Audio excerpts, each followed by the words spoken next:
आज हम चलते हैं राजस्थान के एक ऐसे नए जिले की तरफ जहां रेगिस्तान की रेत पर हरियाली की एक कह सकते हैं अविश्वसनीय कहानी लिखी गई है। चलिए अनूपगढ़ को और करीब से जानते हैं। अगर आप राजस्थान जीके की सबसे कंप्लीट डिस्ट्रिक्ट सीरीज देखना चाहते हैं तो अभी @गिरीश स्टोरी को सब्सक्राइब कर लीजिए, क्योंकि आज हम पहुंच चुके हैं राजस्थान के नए और बहुत ही महत्वपूर्ण सीमावर्ती जिले अनूपगढ़ में। देखिए, सिलुम्बर में हमने वन और जनजातीय मेवाड़ की दुनिया को समझा था। अब कहानी का रुख करते हैं सीधा पश्चिमी राजस्थान की ओर, जहां थार के रेगिस्तान में एक नहर ने आप कह सकते हैं पूरा भूगोल ही बदल दिया। और इसी चमत्कार का नाम है अनूपगढ़।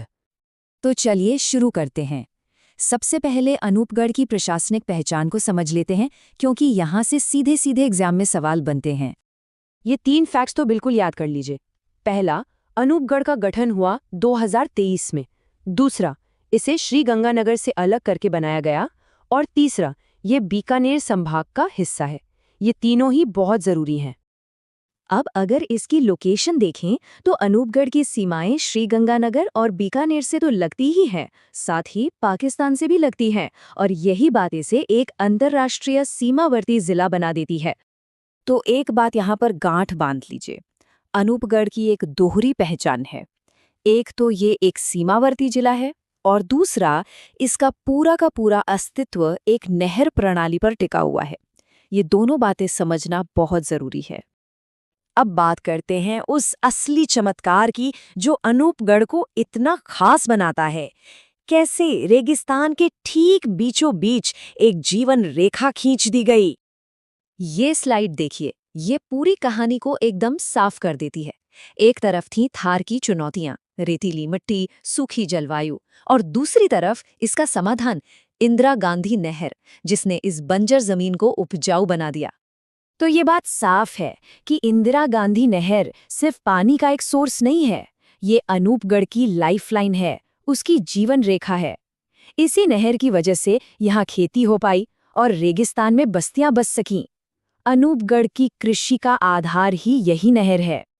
तो चलिए अब ये देखते हैं कि इस एक नहर ने यहाँ की इकोनॉमी को, अर्थव्यवस्था को कैसे पूरी तरह से बदल कर रख दिया। पानी आया तो खेती भी आई।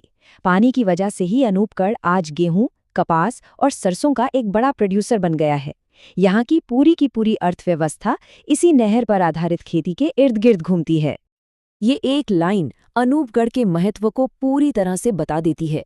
ये इस बात का जीता जागता सबूत है कि अगर सही टेक्नोलॉजी और संसाधन हो तो मरुस्थल में भी हरित क्रांति लाई जा सकती है। अब बात करते हैं इसके सामरिक महत्व की।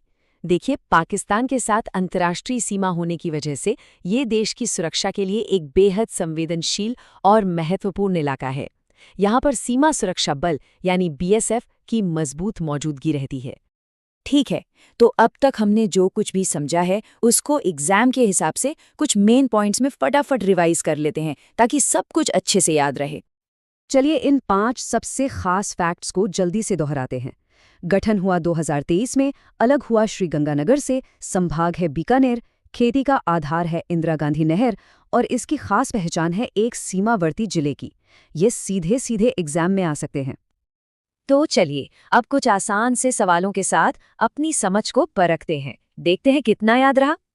पहला सवाल बहुत ही सीधा है, वो कौन सी नहर है जिसे अनूपगढ़ की जीवन रेखा भी कहा जाता है?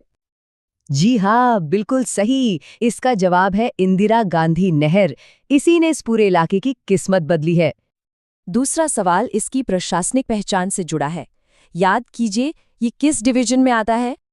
सही जवाब है बीकानेर संभाग। अनूपगढ़, श्रीगंगानगर, बीकानेर और हनुमानगढ़ ये सभी इसी संभाग का हिस्सा हैं। अगला सवाल है इसके बनने के साल को लेकर। ये राजस्थान के सबसे नए जिलों में से एक है, और सही उत्तर है 2023। ये करंट अफेयर्स के लिहाज से भी एक बहुत ज़रूरी सवाल है। और ये रहा आखिरी सवाल जो इसकी लोकेशन को देश की सुरक्षा से जोड़ता है। इसका स्ट्रेटेजिक इम्पोर्टेंस क्यों है? इसका सही जवाब है पाकिस्तान के साथ लगे इसकी अंतर्राष्ट्रीय सीमा।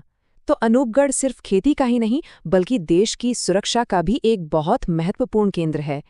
और हाँ, यह जिला हमें सिखाता है कि कैसे इंसान के प्रयास प्रकृति की चुनौतियों को भी अवसरों में बदल सकते हैं।